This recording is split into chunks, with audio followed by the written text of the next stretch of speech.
Good evening, ladies and gentlemen. Welcome to Science for the People Forum.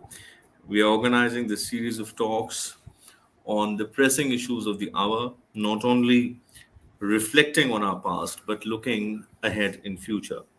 And these talks are being organized in collaboration with F1000. So today's talk is a very special talk, and it has come to a very opportune moment where the world is twisting and turning in several different directions, and we're still trying to find our way and our place in it. Today's talk is about what do women mean for the future of science in India, and we're very grateful and happy to welcome Dr. Archana Sharma, who's a principal scientist at CERN. She's also the senior advisor there. She is among the top women leaders in science today.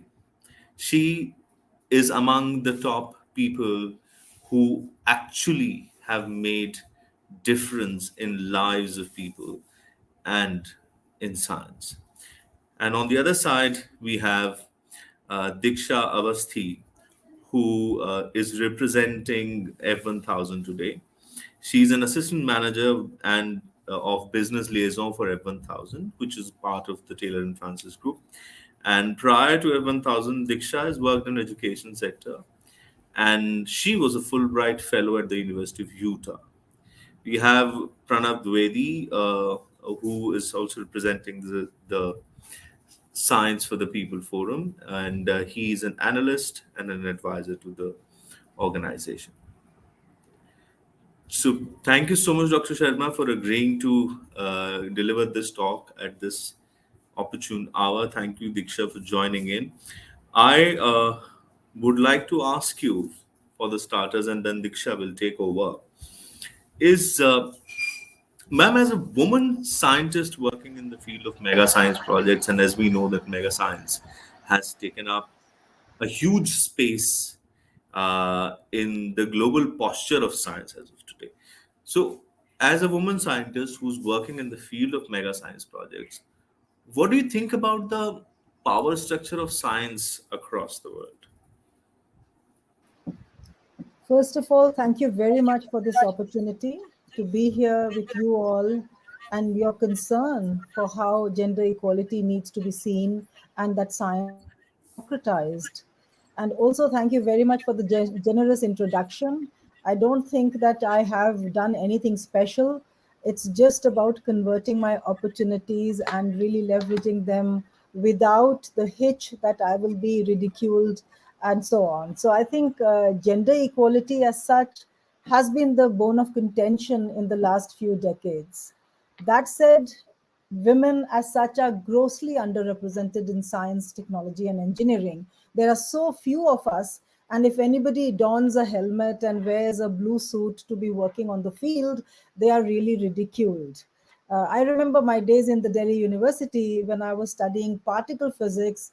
It was such a nebulous concept, and everyone, or I shouldn't say everyone, but most people would just imagine क्या झोला लटका के physics पढ़ने चली है, इनको ही Nobel prize मिलने वाला है, so it was like the typical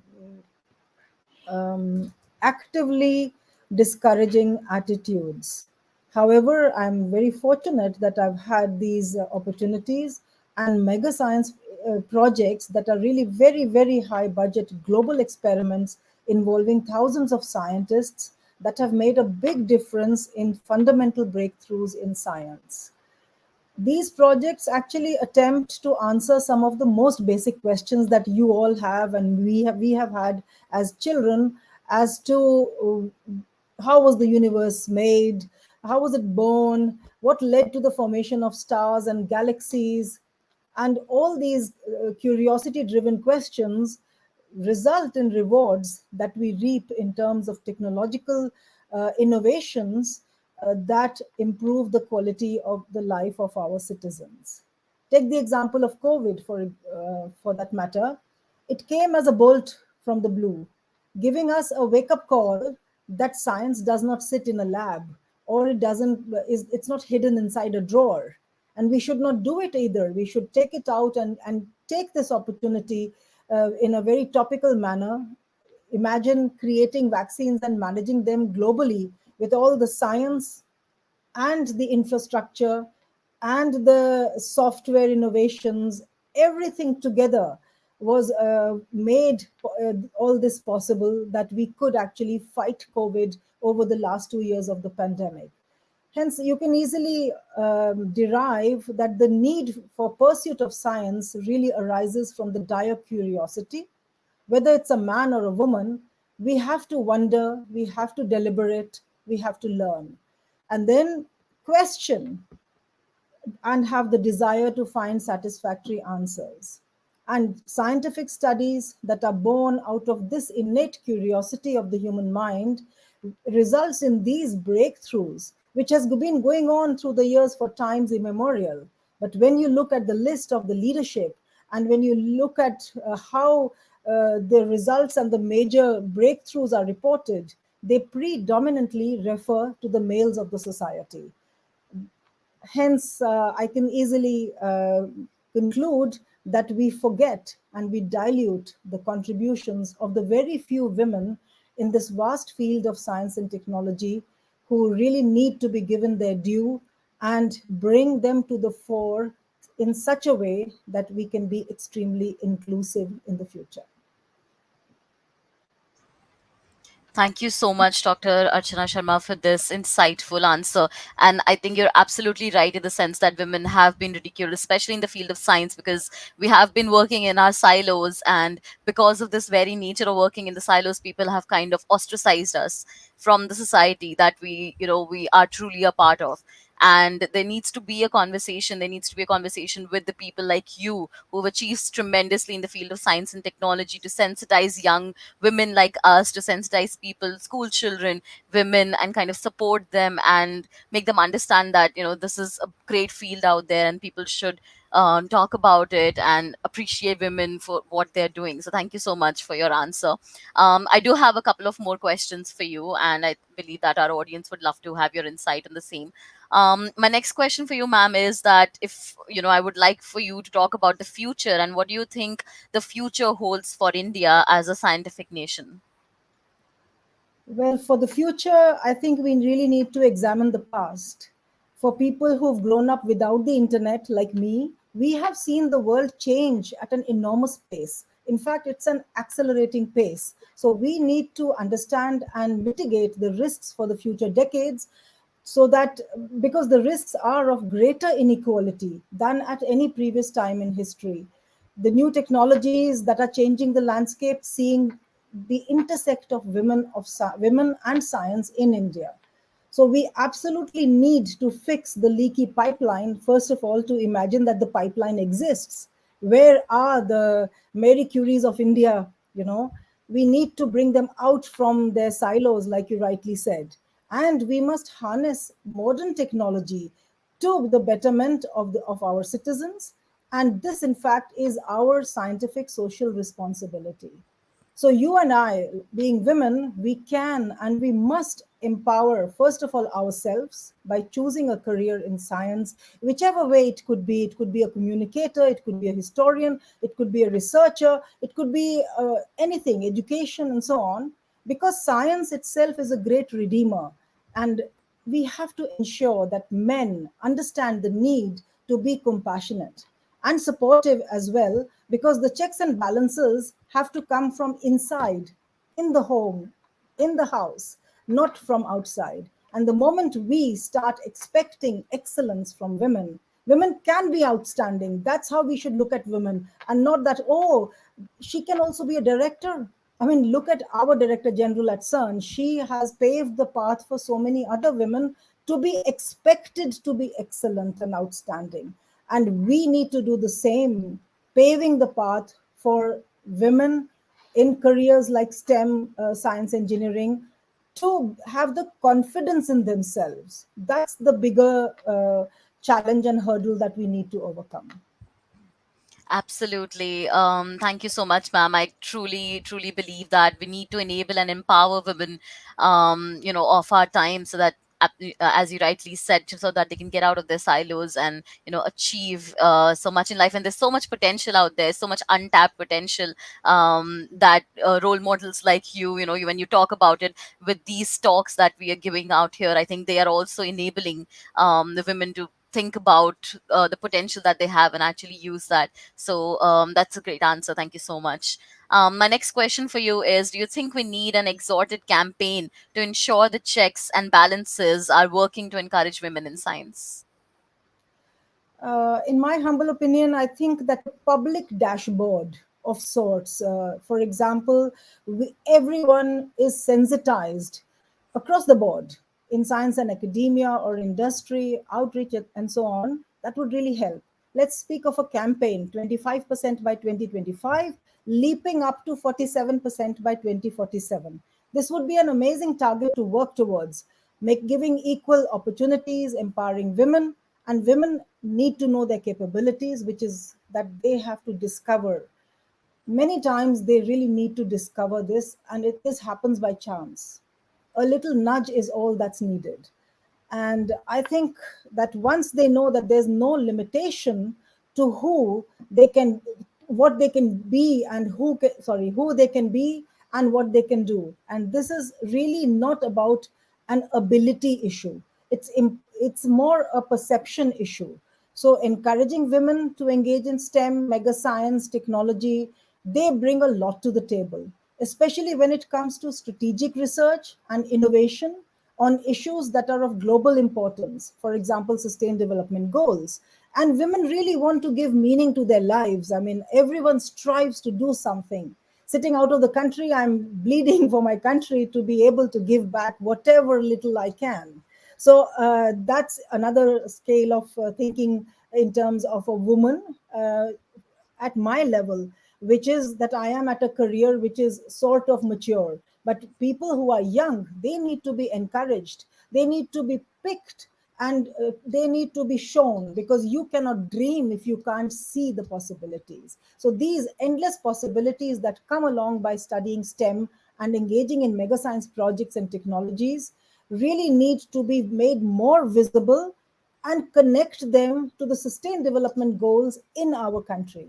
We really need to fight this continuous lack of encouragement and, in fact, active discouragement that I mentioned, including negative peer pressure and harassment. I can relate to this, the words that I'm speaking, because if I give a wonderful talk somewhere, just being immodest a bit, the number of brickbats that I get, not only on my talk, which is fine, that's okay. I need to learn if I make mistakes.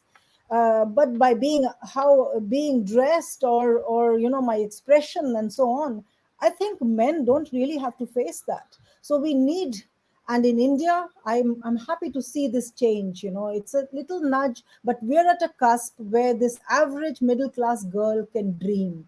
And that said, we really need more female role models, not just the Marie Curies out there, and bring our own female role models. You may have heard of Bibha Chowdhury, who did an amazing work close to Nobel winning science, and the average person studying science does not know about her. So why and how can we bring that kind of a motivation and inspiration into studying science and to pursue careers in STEM is what we must do.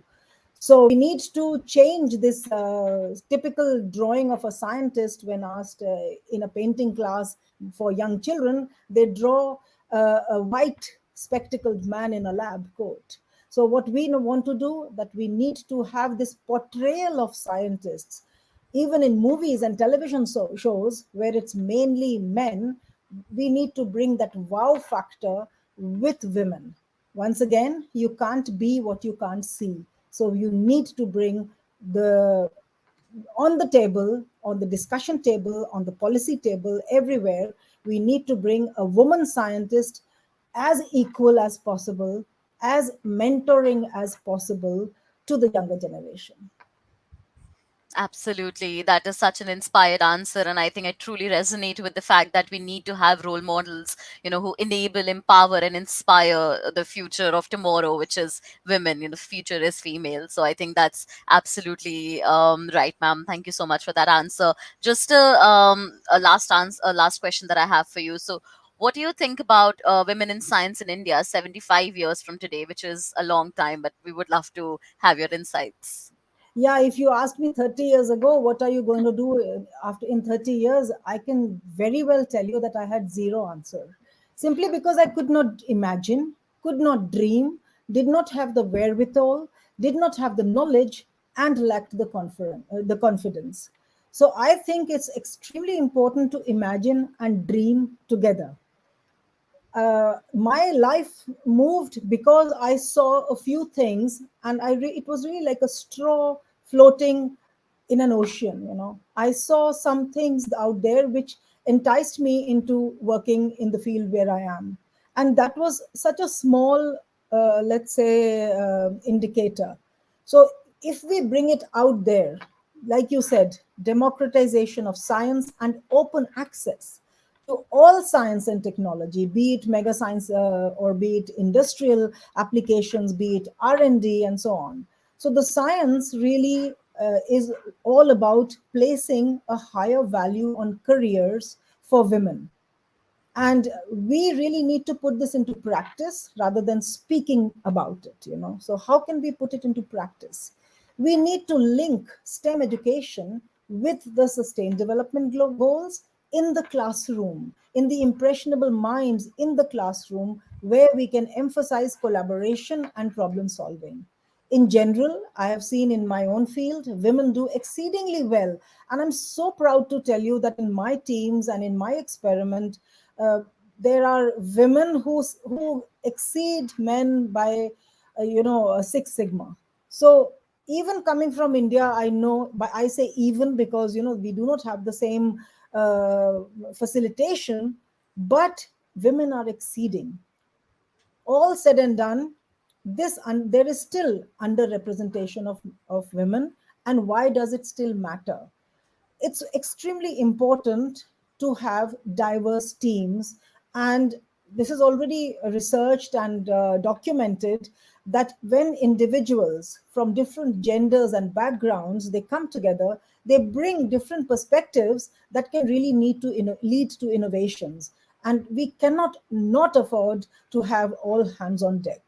So the number of jobs and the profile of jobs in STEM fields are increasing. I mean, 90% of my PhD students and the PhD students at CERN, they disappear into the industry and in jobs that I can't even understand what they're doing over there. However, they are making a difference because STEM fields are key to reaping the technological rewards, including improved healthcare, access to education, higher standards of living, of course. So we need to bring goals such as climate change, cybersecurity, reorientation of the job sectors that we mentioned. I might just want to digress a bit on the WWW that was invented at CERN. It has completely changed the face of the financial world and the world as well. It's completely changed how we communicate with each other. The psychology and sociologies have changed on how business is done in the world.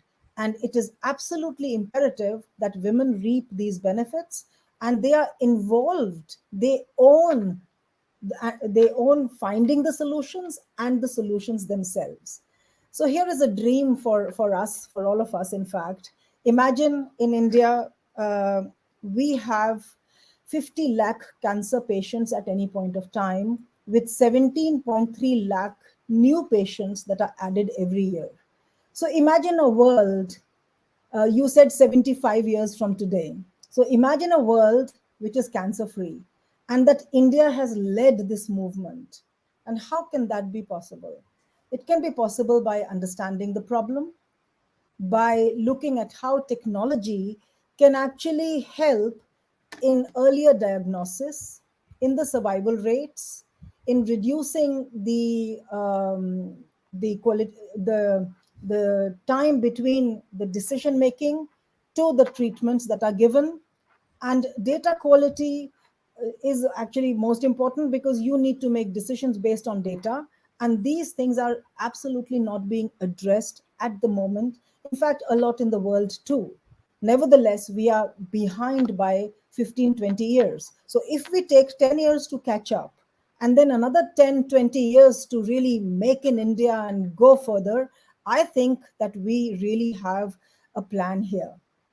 So imagine we create this awareness, and that this disease is curable at least up to 90% success rate. So the infrastructure will absolutely need to be created with the help of technology, for therapy, for education, for research, for the science, for policy making, for leveraging these technologies that are already in use since a decade in Europe, United States, amongst others. And imagine finance, pharmaceuticals, all peripheral businesses, they would boom if we were to become world leaders. We would be the hub of manufacturing, and we would be the hub of academia and industry.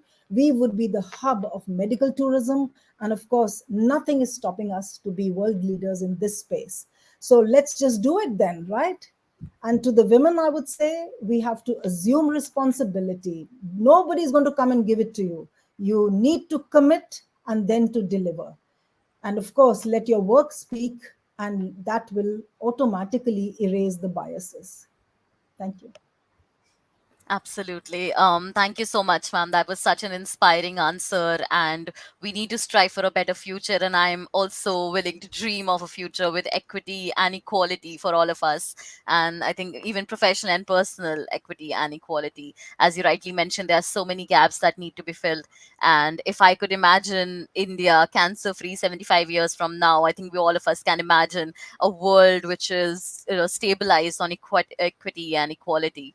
So, very, very inspirational, ma'am. Thank you so much for joining us today and for inspiring all the people who are watching this talk right now, getting inspired by your tremendous journey, your tremendous career trajectory. And we would absolutely, love to read more and know more, read more of your talks to understand how you got where you got and what were the challenges that you faced. And I think all of these conversations will definitely enable and empower the women of today and tomorrow. So thank you so much. It was a pleasure speaking with you today, ma'am. Thank you.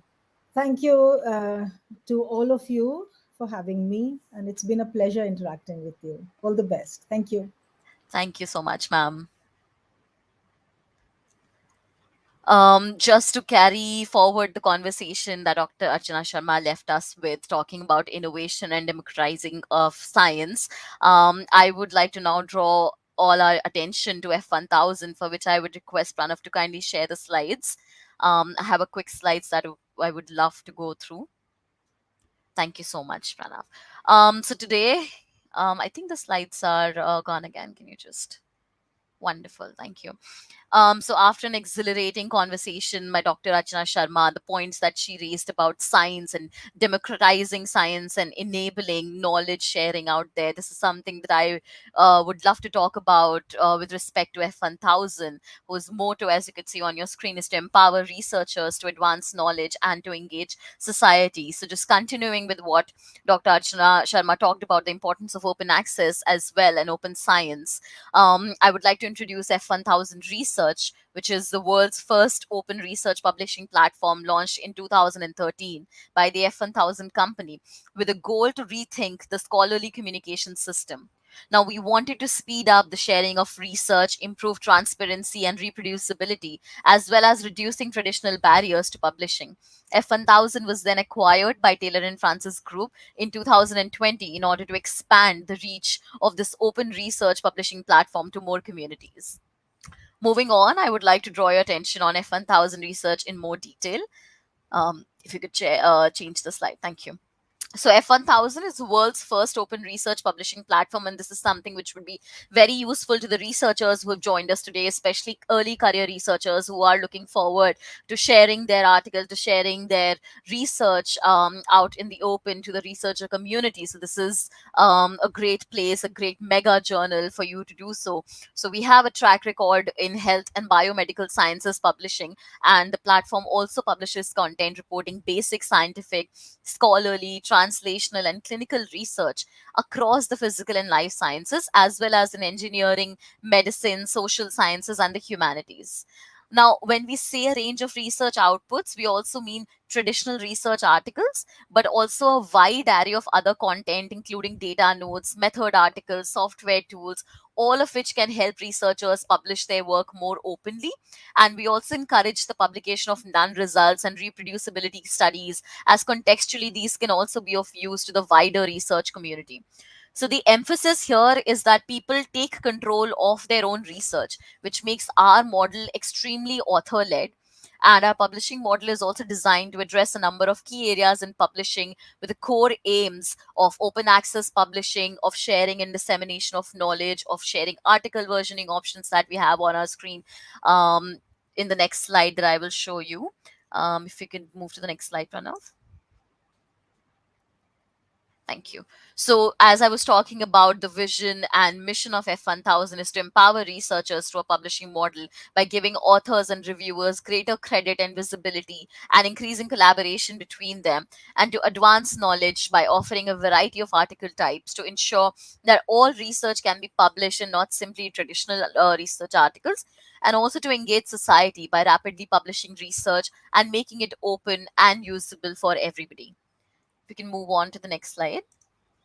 Thank you. So, just quickly explaining what is our publishing model. So, F1000, again, to reiterate, is a part of the wider Taylor and Francis Group open access research services that we provide. And there's a very different publishing model that we follow. Since we are open in nature, we follow gold open access policies and fair data policies. So, just quickly going through all of them as well. If you can go through the next slide. So what we essentially do is do a rapid publishing. So a publishing model is designed in a way to publish the articles rapidly, but also retain the high credibility of the articles that we published. We are also ranked in the quartile one in Scopus under medicine and life sciences categories. So we have a very, very high credibility of the research articles, of any type of articles that are published on our platform. We also offer a diversity of publishing options to support researchers across all their career stages, and researchers in a diversity of roles, and also outputs from all stages of the research cycle that I will talk about in further slides.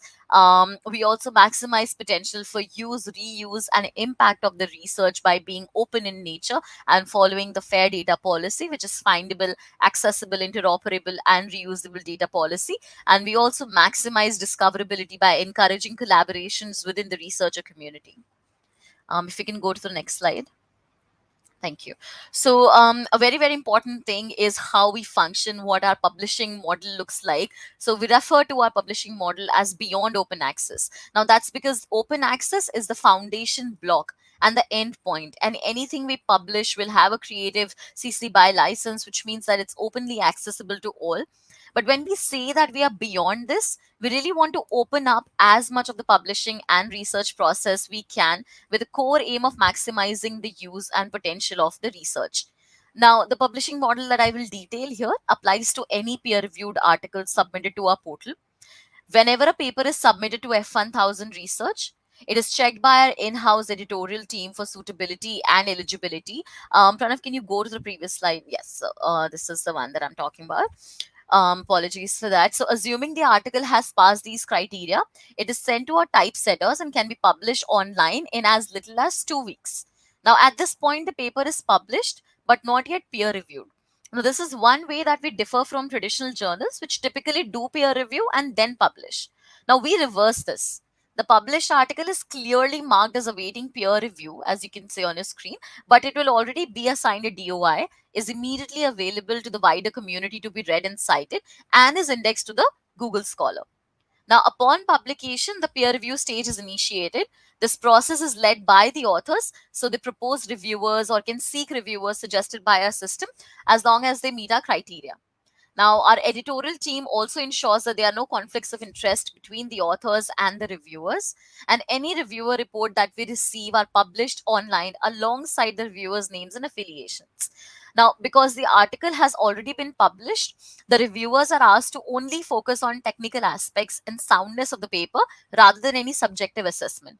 The reviewers also provide a written report as well as selecting one of the three statuses that are on your screen: approved, approved with reservations, and not approved. The authors can then choose to revise their paper and responding to the reviewer comments with any new versions, as I was talking about earlier, the concept of article versioning. So, any new version or any subsequent versions of the article will also be published and sent back to the reviewers if necessary for any further comments. And a most important thing, in order for an article to pass peer review and be sent to the relevant indexers, now F1000 is indexed across all major indexers: PubMed, Scopus, MBAS, and all the other major indexers. So it's important for all of us to understand that for an article to pass peer review and be sent to relevant indexers and repositories, a paper either needs to have two approved statuses. So two reviewers need to approve the paper, or it needs one approved and two approved with reservation statuses, as you can see with the tick mark, the cross, and the question marks. These are our peer review criteria, and only once the peer review stage is passed, only then the article is indexed to all the relevant indexers. Moving ahead to the next slide, please. Thank you. So here you can see the diversity of the peer-reviewed article options that we offer. So earlier I was talking about the publishing process that we follow at F1000 Research Platform. But another unique aspect and USP of our model is that we support publication of a diversity of peer-reviewed article options. Now the idea here is that we want to open up the research process by enabling a range of different publication types. Now this is an addition to the standard articles like the research essay. The aim here is to support the use, reuse, and reproducibility of research. We also found that a number of these article types have been really great with early career researchers, as it helps them build a profile and get the credit for their contribution to the research project, whether it is to design a methodology or data analysis or any research software that they may have contributed to. So, as you can see on your screen, we have a multitude of peer reviewed article options for the researchers to publish in. Moving to the next slide. Thank you. So, in addition to those peer-reviewed article types, we also support publication of non-peer-reviewed research output that consists of documents, posters, slides, technical reports, fact sheets, policy guidelines, training materials, and impact reports. So now we recognize the importance of these research outputs, and we elevate the status and discoverability of these outputs, which might otherwise just be on the individual researcher's website and not easily findable or usable. Now, how we approach these is that we apply professional publishing services.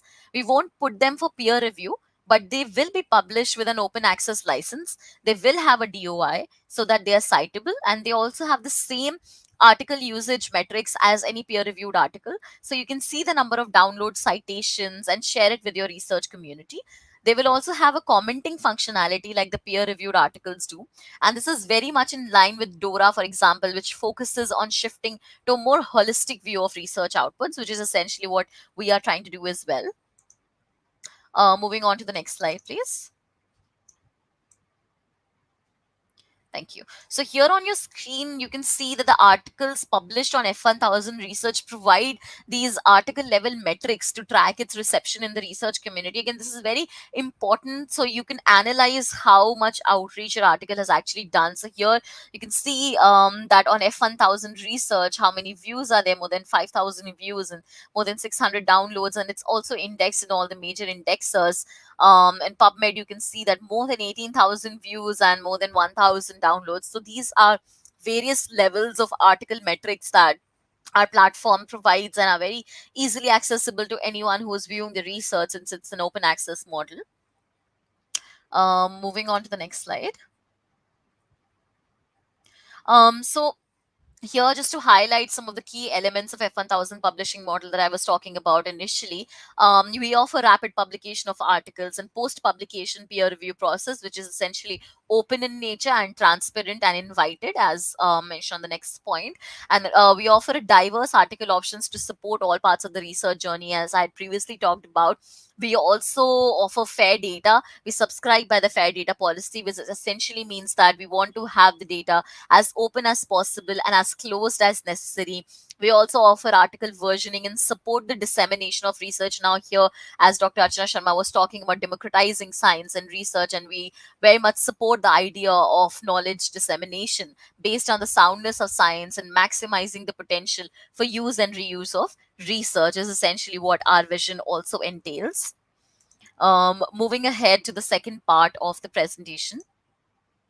So, quickly going to talk about working in partnership. So, F1000 works with research organizations around the globe to provide tailored open research publishing solutions for funders, institutions, and learned societies.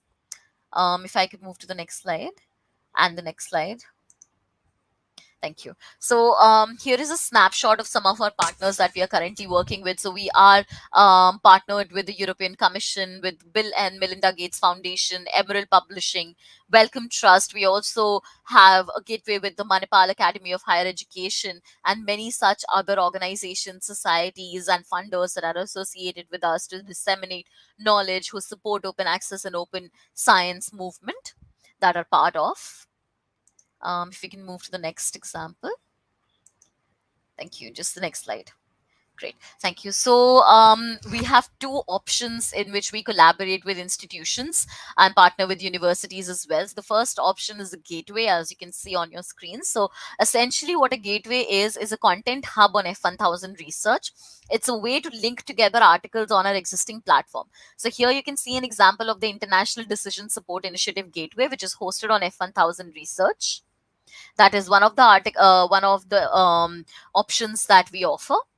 And if you could move to the next slide. So this is how the thematic content of a gateway looks like. So it's highly customizable as per the brand requirements. You can see how it breaks down into peer-reviewed article types and other research outputs. So you have the peer and non-peer reviewed content collated together. All the amalgamated research collated together. You can also divide it as per the themes and topics or strategies, for example, conference working, news updates, and more. And there's also a sign button where you can share your gateway with the wider community to collaborate with the researcher community out there. And if you could go to the next slide, please. And the second option that we have for collaboration is called a platform, which is a unique publication outlet. It essentially serves as its own independent journal, has its own ISB, and has its own citation as well. So what we do is we essentially white label F1000 research, use the infrastructure to build a platform on behalf of someone else. So in this case, we have an example of platform that we built for the Gates Open Research on F1000 white label platform, and we also provide end-to-end publishing services. So the whole process follows a holistic Taylor and Francis and F1000 publishing model. If you can move to the next slide. Thank you. So just to give you a few examples of the platforms that we've built on behalf of our partners. So this is for the Wellcome Open Research. They were launched in 2016. It's still the #1 publishing destination for Wellcome funded researchers. And there has been a high demand for novel peer-reviewed article types. In terms of the speed, the median time from submission to publication is 25 days. And the median time to passing peer review is 94 days. But these stats vary from platform to platform, and these statistics is pertaining to the Wellcome Open Research, which is extremely speedy as compared to the traditional journal. Publishing takes up to a year for an article to go through the peer review process and then eventually be published. If you can go to the next slide. Thank you. Sorry, the one before that. Yes. So this is again an example of the Open Research Europe. This is a platform that we built for the European Commission. It was launched in March 2021 for all Horizon 2020 and Horizon Europe grant beneficiaries. It covers all disciplines. So we are an interdisciplinary platform and also a flexible solution which can be expanded to additional partners in future. And if you can go to the last slide. So just before I wrap up and finish, this is the very last slide. So why F1000? To support early career researchers and scientists from India, to reduce research waste and build research capacity, to accelerate sharing and publication of research, to support reproducibility and team science, and deliver a multidisciplinary, tailored open research publishing venue, and also to support a shift to more open knowledge practices. And this is all that F1000 research is about: open access and to promote open science. And if we can go to the last slide. With this, yes, sorry. So with this, I would like to conclude my session. And if there's any more information that any of the viewers would like to know, you could reach out to me at the email address that's mentioned on your screens. Thank you so much. If there's anyone who could take over, thank you. Okay. Thank you so much, Diksha. Uh, Going back to Dr. Archana's talk, I think there's a lot that was taken up, and I think that she made a wonderful point in making that precisely that the equity needs to start from home, and then we need to ensure that these kind of practices begin from our closest vicinities. Having said that, that for the wider equity and diversity role, yes, there is a certain need for democratization of science, and yes, it would come from the entire preposition that the state and the citizen work towards making science more accessible and ensuring that it reaches as many people as it can while still being able to you know uh, be certainly precisely engaging at the same point. Thank you so much, Diksha. And I would like again thank Dr. Archana Sharma, who's not here right now, for the wonderful talk. Thank you. Thank you. It was a pleasure. Thank you so much.